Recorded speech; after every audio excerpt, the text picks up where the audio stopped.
Maintenant, une découverte. Savez-vous comment le chanteur Grégoire est devenu célèbre? Eh bien, grâce à des particuliers qui ont financé son premier album. Son album est devenu un succès et ses contributeurs ont largement rentabilisé leur mise. C'est un exemple de ce que l'on appelle aujourd'hui le crowdfunding, financement par la foule ou financement participatif. Vous pouvez, pourquoi pas, financer un film, une récolte de vin, une épicerie solidaire à l'autre bout du monde. Nous avons voulu savoir qui sont ces donateurs d'un nouveau genre et s'agit-il de solidarité ou de business? C'est le reportage de Laurent Hakim, Mathieu Nivenglowski et Annie-Claude Becquet et vous retrouverez ensuite Laurent et Françoise sur notre plateau. Ce soir à Paris, l'Olympia joue à guichet fermé. Une file d'attente sans fin s'étire sur le boulevard des Capucines. Près de 2000 spectateurs viennent écouter la nouvelle idole des internautes qui ont financé son album. Elle s'appelle Irma.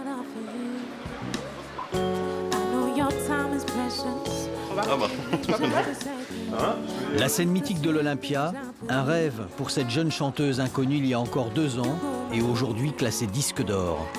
Quelques-unes de ses chansons sont devenues des tubes.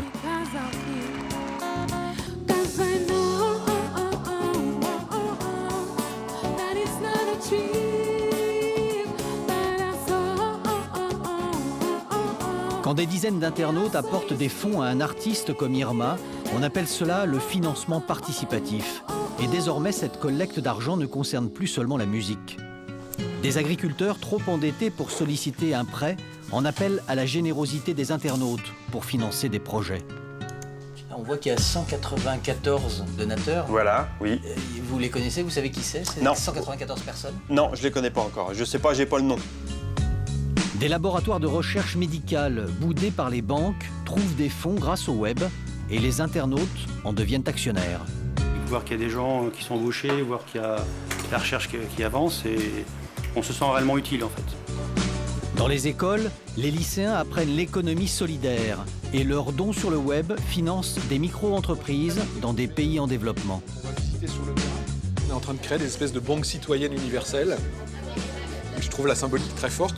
De dire qu'on est capable demain de fédérer des millions d'internautes sur du financement, ce qu'on ne pouvait pas faire avant. Le financement par Internet est-il l'expression d'une nouvelle solidarité ou le vecteur d'un nouveau business? Qui sont ces donateurs qui mettent la main à la poche en période de crise? Ce phénomène de plus en plus populaire est-il précurseur de l'économie de demain?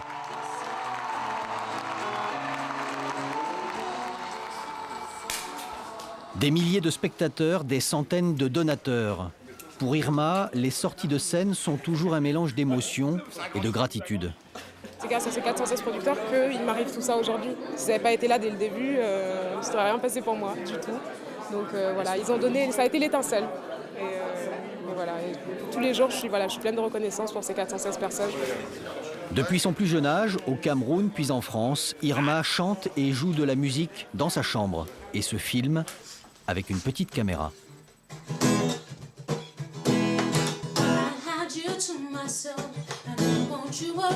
Pour réaliser son disque, elle demande l'aide financière des internautes sur un site web. Ils se mobilisent par centaines. Au total, 70 000 € sont réunis en seulement 48 heures.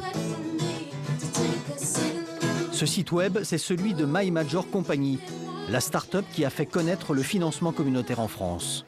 Sévan Barsikian en est l'un des fondateurs. Là, vous êtes au sein même du label, avec le directeur marketing au téléphone, l'équipe marketing et l'équipe promo, avec une équipe de développeurs web et les équipes de chefs de projet qui vont aller chercher des projets. My Major Company, c'est avant tout une ritournelle. Et le prénom d'un jeune inconnu, Grégoire, propulsé en 2008 au sommet des hit parades. Le premier album financé par le web, un succès retentissant. Le phénomène Grégoire nous a apporté un éclairage qu'on n'aurait sans doute jamais eu. Parce qu'effectivement, du coup, Grégoire est devenu l'artiste qui a été produit par les internautes sur My Major Company. Et ça nous a donné une existence énorme, non seulement aux yeux du public, mais aussi aux yeux des professionnels de la musique. Le disque de Grégoire s'est vendu à plus d'1,5 million d'exemplaires. Un succès qui a donné envie à d'autres internautes de financer des chanteurs. Mais qui sont ces nouveaux financiers du web? C'est à Lisieux que nous allons rencontrer Julien, un jeune cuisinier de 25 ans. En entendant « toi plus moi », il s'est dit « et pourquoi pas moi ?» Je me suis renseigné sur Internet, je me suis inscrit sur le site au mois de mai 2010. Là, j'ai commencé à miser avec ma première paye. En quelques clics, Julien sélectionne un projet qui l'intéresse et mise quelques dizaines d'euros. Chaque don fait progresser la jauge, ici en vert. Si le financement est bouclé et que le projet a du succès, Julien pourra toucher des bénéfices. Il a participé ainsi à la réalisation de 3 disques, de 2 livres et d'une bande dessinée. Pour l'amour de l'art, bien plus que par sens des affaires. Vous avez récupéré votre mise à chaque fois ou pas? Non, pour No Life, j'ai misé 50 €, récupéré une vingtaine. Et Jude Air, qui est sorti l'année dernière seulement, j'ai récupéré une dizaine d'euros. Sur combien, la mise? 20 €. À l'heure actuelle, c'est pas rentable, bien sûr. Mais vous, ça vous intéresse quand même, parce que vous avez l'impression d'aider à... On aide et on crée un lien avec les artistes. Notre nom est cité à la fin de chaque livre, ou est inscrit à l'intérieur des pochettes de CD. Tous les noms des producteurs sont... Et vous avez cherché le vôtre, là? Dans celle-là, Oui, par il est exemple? là. Oui, il est où? Là. Petit nom, mais grande fierté. Julien surveille l'avancée de ses projets et guette d'éventuels bénéfices. Son entourage, lui, est moins convaincu. Nicolas et Clément doutent de l'intérêt d'investir ainsi. Je sais pas si on le ferait. Le principe est bien, après il faut quand même avoir un minimum d'argent à se dire tous les mois, tiens, je mets un petit peu de sous là-dedans, sachant que c'est pas forcément sûr que ça rapporte quelque chose. Donc bon, c'est un risque aussi, sachant qu'on est en une période où c'est quand même pas facile tous les mois, donc... Toi, c'est le risque qui te fait peur. Ah bah oui. C'est pas si tu mets 150 € de pas les retrouver. Ah bah oui, ça c'est clair. Enfin, en gros, c'est comme si tu me donnais de l'argent et puis que je te le rendais jamais, quoi. Toi, t'as pas de projet, toi. Ah si, j'en ai. Tu peux nous en donner, hein, c'est pas le souci. On est des artistes aussi. Allez. Si dans le domaine artistique, on peut espérer un bénéfice, dans d'autres domaines, les internautes donnent sans rien attendre en retour. C'est le cas à Allainville, dans les Yvelines.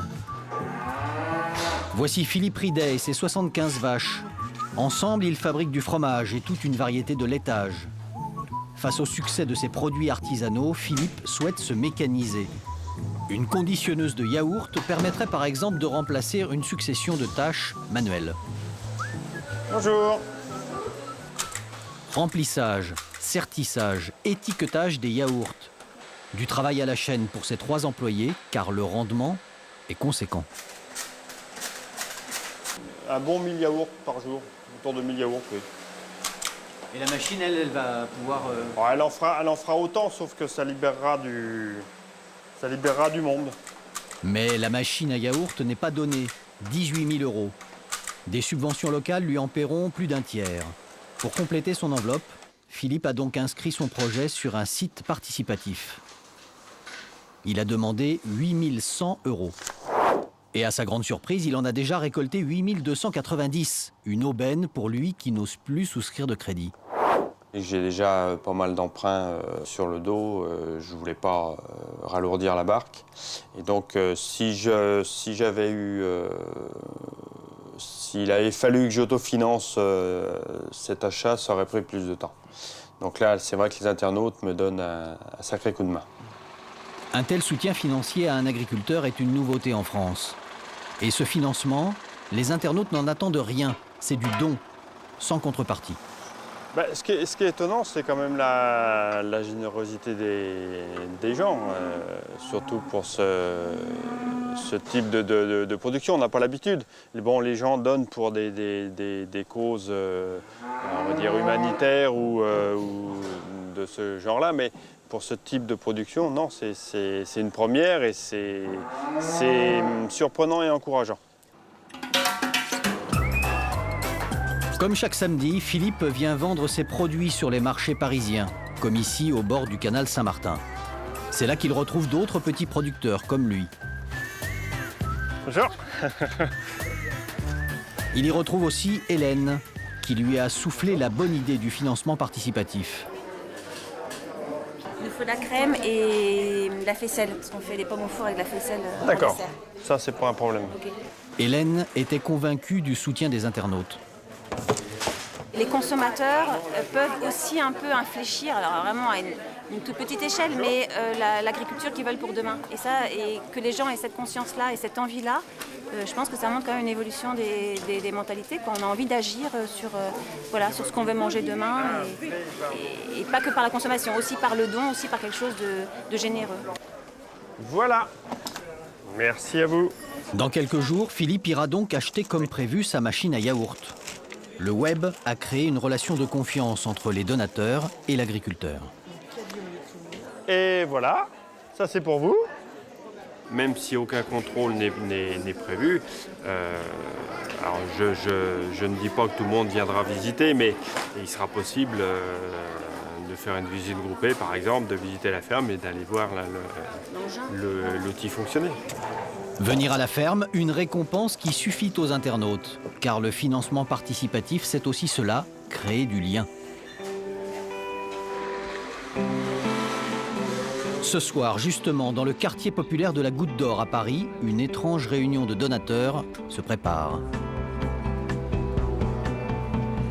Une assemblée générale autour d'une bière, au milieu des cuves d'orge et de houblon.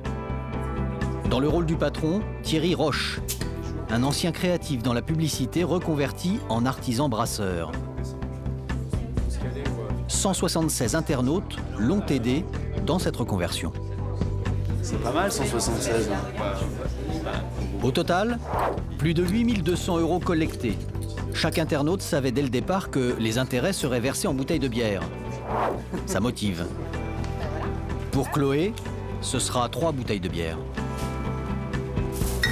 Je vous mets un sac, c'est plus pratique. Pour Ludovic, c'est carrément un carton de 9. Il avait versé 80 €. Ça fait la bière à 9 €, mais créer du lien, ça n'a pas de prix. C'est une manière de retisser des liens, ce genre de manifestation où virtuellement on s'est retrouvés autour d'un projet et puis quand le projet prend forme, on se retrouve réellement autour d'un verre. Je trouve ça sympa. Un carton. Quand Thierry Roche a vu grimper sa jauge sur le web, il a compris que sa brasserie artisanale allait faire des adeptes. Ouais, j'ai fait des études de maths, c'est cool. Si vous réussissez à faire bouger les gens autour de votre projet, c'est que votre business plan, votre vision stratégique, elle n'est pas à côté de la plaque. C'est que ça réagit, quoi. Mais la facture pour monter un tel commerce dépasse largement le montant des dons. Au total, Thierry a eu besoin de 180 000 € pour la location du local et l'achat d'un matériel coûteux. Des cuves de cuisson, d'autres pour la fermentation.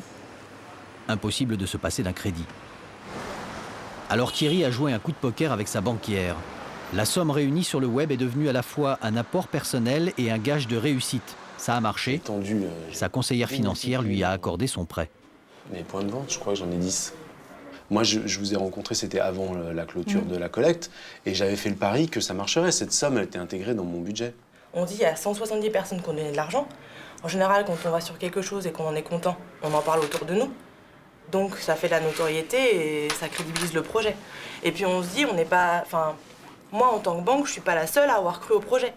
Ça rassure aussi sa capacité à vendre le produit. Voilà, c'est ça. Ça rassure sur le fait que c'est un produit qui plaît. Et à nous rembourser. Et à nous rembourser, ouais. Allez-y, je vous en prie. Le brasseur comme l'agriculteur ont bénéficié de dons des internautes. Je vous dis à bientôt. Mais le financement participatif peut devenir un véritable investissement qui peut rapporter gros.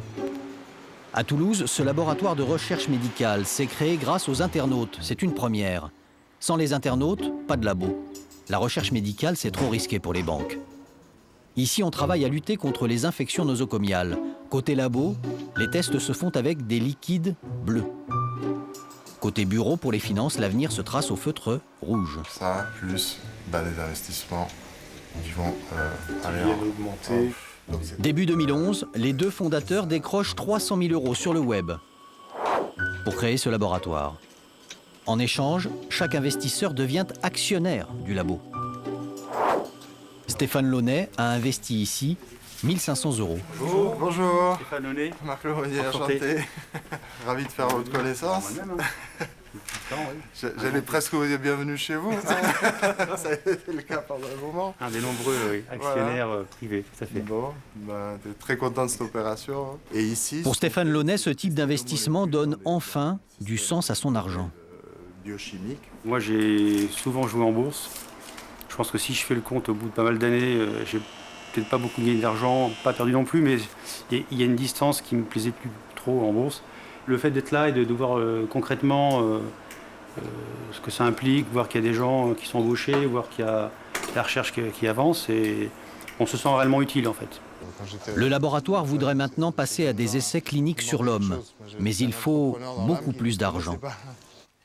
Heureusement, le succès du financement participatif attire de nouveaux capitaux.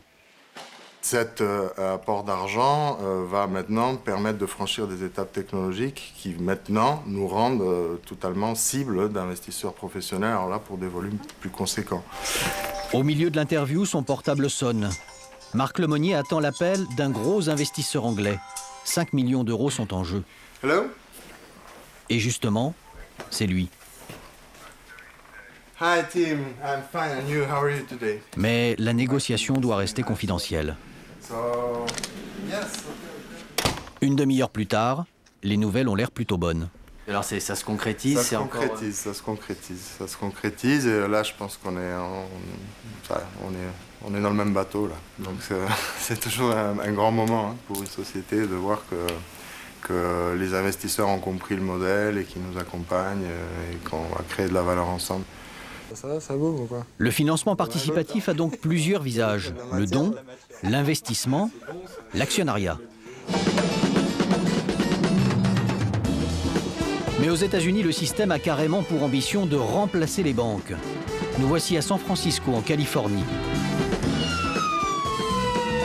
Ici, le financement participatif, le crowdfunding, ne concerne plus seulement des projets, mais aussi des crédits à la consommation. Car depuis la crise financière américaine, les banques prennent jusqu'à 25% d'intérêt. Le financement par le web permet donc des prêts de particulier à particulier, bien plus avantageux.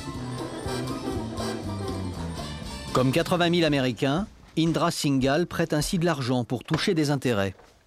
Et sur le web, c'est lui-même qui décide à qui il va prêter. Cette personne gagne $6 250 par mois. Il est propriétaire de sa maison, il a le même travail depuis 4 ans, il habite au Texas et il n'a que 15% d'endettement.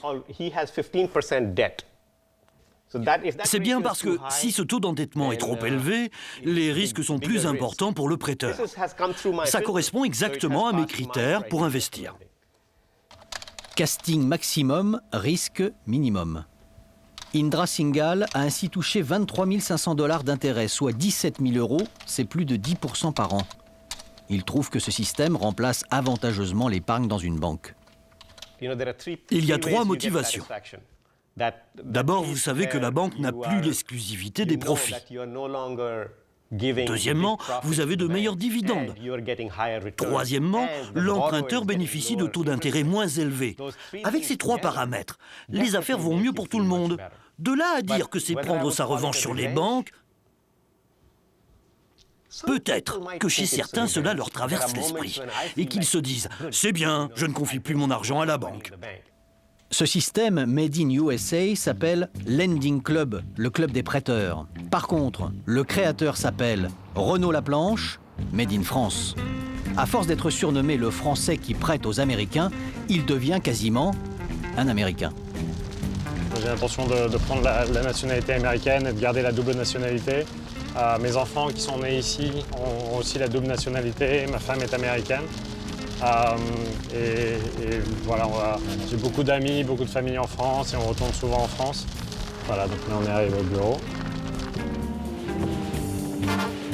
Créé ici à San Francisco en 2007, son site web vient de fêter son premier $1 milliard de prêts.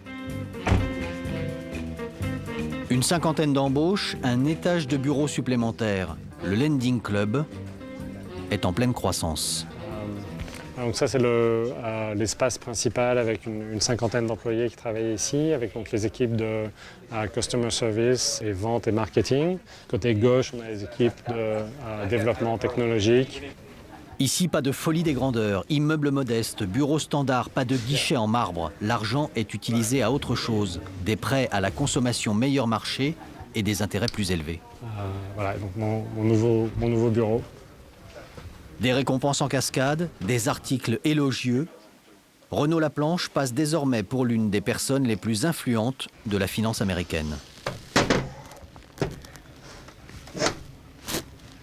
S'il n'y avait pas eu 2008, la crise, est-ce que vous pensez qu'aujourd'hui, Lending Club aurait le même succès? Je pense que sur le long terme, les sociétés comme Lending Club peuvent prouver qu'elles réalisent des économies d'échelle et des économies de coûts par rapport aux banques. Et donc sur le long terme, on aurait réussi à prouver le modèle de toute manière. Je pense que la crise de 2008 nous a aidé à le prouver plus rapidement. Est-ce que vous êtes un complément de la banque ou vous êtes déjà la relève? Alors, on construit la société comme une alternative aux banques et comme un remplacement du système bancaire américain. Ça ne se fera pas du jour au lendemain. Donc on s'y est mis il y a 5 ans. On y travaille pour les 15 ou 20 ans qui viennent. Mais c'est vrai qu'on pense que dans les 20 ans qui viennent, Lending Club sera vraiment le modèle bancaire américain et remplacera le modèle existant. Dans la planche, vous êtes en face de banques importantes américaines. Oui, alors en fait, donc vous avez ici nos bureaux donnent exactement sur le siège de Citibank à San Francisco, qui est l'immeuble avec les colonnes. Et juste derrière, vous avez l'immeuble de Wells Fargo, la 3e banque américaine. Donc c'est bien parce que quand on a des clients qui viennent ici, ça nous permet de leur montrer, quand on parle de coûts d'infrastructure, voilà c'est en face de vous. Et alors, il n'y a pas des banquiers qui vous regardent par la fenêtre en disant en face, ils veulent notre peau? Oui, on baisse les rideaux quand on fait des présentations. Aux États-Unis, le succès du crowdfunding, le financement participatif, aidera peut-être à restaurer la confiance dans la finance. En France, par contre, cette confiance connaît ses premiers déboires. Après l'avoir mise en lumière, le monde de la musique jette une ombre sur le financement participatif. Nous voici dans le sud-ouest, à quelques kilomètres d'Orthez. Une chanteuse garde un souvenir cuisant de son financement participatif. En 2009, près de 500 internautes misent sur son album, un disque qu'ils ne verront jamais. Car à la veille d'entrer en studio, Célène constate que le site web ne répond plus. Les dirigeants ne sont plus joignables ni par téléphone ni par mail. Donc c'est un petit peu la surprise, mauvaise surprise pour tout le monde, pour les internautes, pour les artistes. On s'appelle, nous, entre artistes, qu'est-ce qui se passe? Le contact est rompu et bientôt le verdict tombe. C'est la liquidation judiciaire de la société. Les 50 000 € collectés pour le disque de Célène ont disparu, engloutis dans la déroute financière du label. Depuis le début, on me dit que de toute façon, les comptes des artistes sont vraiment des comptes bloqués, séparés. Je suis peut-être encore naïve à l'époque et je me dis, au moins mes 50 000 € sont sur un compte bloqué, on va rembourser tout le monde et puis on verra après. Et en fait, c'est pas le cas. C'est pas le cas du tout. C'est pas le cas du tout. Les caisses sont vides. Votre argent a été transféré autre part pour faire autre chose? J'ai jamais su où est-ce qu'il était passé cet argent, mais aujourd'hui, 3 ans après, je peux vous dire que sur mes 474 producteurs, aucun n'a été remboursé. Pendant des mois et des mois, j'ai demandé à des internautes de me faire confiance. Et là, je n'ai pas de réponse à leur apporter. Ça, c'est la plus grosse gifle. Voilà. Parce que on a honte. Nous voulions interroger le fondateur du site web sur l'argent misé par les internautes. Voici sa réponse. Non merci, cela ne m'intéresse pas. Je suis passé à autre chose. Désormais, Célène a tiré un trait sur le financement participatif, mais elle a repris le chemin des studios pour sortir elle-même son album. Si des artistes gardent un goût amer du financement participatif, des internautes eux aussi dénoncent des dysfonctionnements. Et l'on reparle de My Major Company. À Poitiers, Muriel est une fidèle de ce label. Elle a misé 600 € et son mari presque autant sur un même artiste. Arnaud Santamaria. Un chanteur produit par My Major Company. Mais elle n'a jamais pu trouver son disque. Et rien dans les S. Et ils sont plusieurs dans ce cas. Et pas de Anna non plus. Et pas de Wendy Nazari. Selon Muriel, tous les artistes du label ne sont pas logés à la même enseigne. L'un des derniers sortis n'a eu droit qu'à une bien maigre mise en rayon.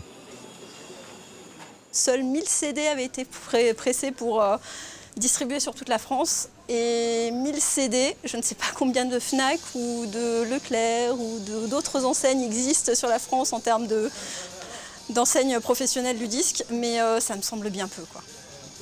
Des artistes mal distribués, des albums qui mettent parfois des années à sortir. Financé début 2010, le groupe Juno a attendu pendant 2 ans et demi. Financé en juin 2009, Julien Comblat n'a toujours pas d'album. Quant à Adam Davis, après 2 ans d'attente, il a jeté l'éponge et quitté My Major Company. Pour unir leurs forces, les internautes en colère ont créé leur forum sur le web, baptisé « Les Pigeons ». Certains ont même déposé plainte. Tous demandent des comptes sur l'usage de leur argent.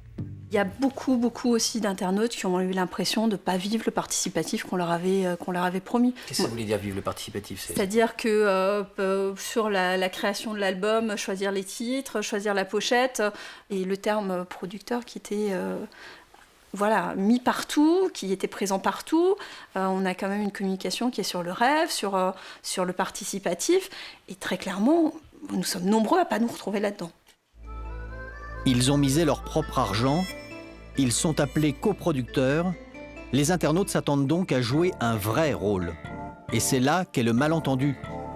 Car système participatif ou pas, le marché du disque reste aux mains des mêmes décideurs. On sait qu'on ne peut pas contenter tout le monde. On sait que tous les artistes ne peuvent pas exploser pour des raisons simples, des raisons de place, des fois en radio, des raisons de style. Ça n'empêche pas que les internautes aient misé sur eux, mais effectivement, ils ne rencontrent pas parce qu'on n'arrive pas à les développer et à les médiatiser suffisamment. Gloire et déboire du financement participatif. Finalement, c'est quand il est généreux qu'il marche le mieux. Et parfois, il faut se lever tôt pour aller le défendre. Il est 5h30 du matin. Ancien gestionnaire de grande fortune, Arnaud Poissonnier a connu les très riches avant d'œuvrer pour les très pauvres. Il a créé Babylone, un site web pour le microcrédit solidaire, et il donne de sa personne. Sur l'autoroute A6 en direction de Moulins, dans l'Allier. Donc on part pour 2h30 de route pour arriver là-bas, puisqu'on a rendez-vous à 9h. À Moulins, chaque année, le lycée Théodore de Banville collecte de l'argent pour financer des micro-entreprises dans le monde. Le cours d'économie sert à concrétiser cette solidarité. Et ça commence par le rappel de quelques chiffres. Qui parmi vous a un compte en banque? Tout le monde a un compte en banque? D'après vous, quel est le pourcentage de la population mondiale, donc aujourd'hui 7 milliards d'habitants sur la planète, le pourcentage de la population mondiale qui n'a pas accès à la banque? C'est-à-dire, les banques refusent. Aujourd'hui, 80% de la population mondiale n'a pas accès à la banque. On n'imagine pas ça, c'est incroyable. Ben, c'est comme ça. Et pire, 90% de la population mondiale n'a pas accès au crédit. Sur le site web, ces banquiers d'un jour choisissent le projet qu'ils vont soutenir. Des prêts modestes, quelques centaines d'euros, remboursés sans intérêt. Offrir à son enfant tout ce qu'il a besoin. Oui, ça c'est bien. En plus, elle est mère célibataire, donc ça fait... Ouais, elle n'a pas beaucoup de stabilité. Anaïs et ses copines ont une petite idée, mais elles hésitent encore. Il n'y a que 3 personnes qui l'ont financé, dont 2 Français. Il y a Maria aussi, l'épicerie au Pérou en dessous. Là par contre, il y a rien. Et puis finalement, elle se décide. On a retenu le projet de Tania Cecilia, l'épicerie de Tania, au Nicaragua. On a regardé la description qui était faite en fait, de cette femme. On a vu qu'elle avait un enfant à charge, que c'était une mère célibataire. Ensuite, on a regardé... Elle voulait terminer ses études. Et voilà, donc c'était un projet utile. Et il reste que 380 € à financer, donc on se dit qu'on peut l'aider à aboutir. Sous le regard d'Arnaud Poissonnier, chaque groupe vient défendre son projet. Puis c'est le moment du référendum. On vote. Si on n'arrive pas à départager, on fera effectivement un double financement, mais avec moitié moins de moyens. Donc c'est les poules en Équateur? Oui. C'est ça. Donc celui-là, on le boucle, il restait 100 € à financer, il sera fini. 100 € pour les poules, mais la classe dispose encore de 100 €. Le projet défendu par les filles est donc encore en course. Alors, l'épicerie au Nicaragua, qui soutient? Tout le monde. Alors, 1, 2, 3, 4, 5, 6. Et il est finalement retenu. 11, 12, 13. Je suis très contente. Comme ça, on a abouti. Le projet qu'on avait choisi, il aura quand même avancé. Et puis comme elle avait des ambitions aussi, on va voir si elle les réalise. Oui, son avenir. Maintenant, on se sent vraiment concerné par son projet. Comment on s'est impliqué dedans. À leur tour, ces nouveaux internautes solidaires devraient promouvoir le système, car le financement participatif est, paraît-il, communicatif. On voit derrière des effets, j'ai envie de dire collatéraux, mais des beaux effets collatéraux où on voit les enfants qui vont voir leurs parents en disant « Ah mais attends papa, maman, on a fait un truc super à l'école, on a fait de la solidarité sur Babylone. » Du coup, la famille se met à ouvrir un compte. Il y a des effets de viralité qui sont très intéressants. Oui, le sujet intéresse. Le financement participatif est de plus en plus populaire dans le monde. En France, 35 000 personnes ont déjà soutenu un projet. Chaque jour sur la planète, un nouveau site participatif se crée sur le web.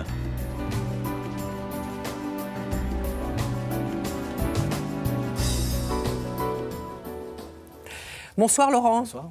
Alors dans votre reportage, ce sont essentiellement des anonymes qui ont recours à ce financement participatif.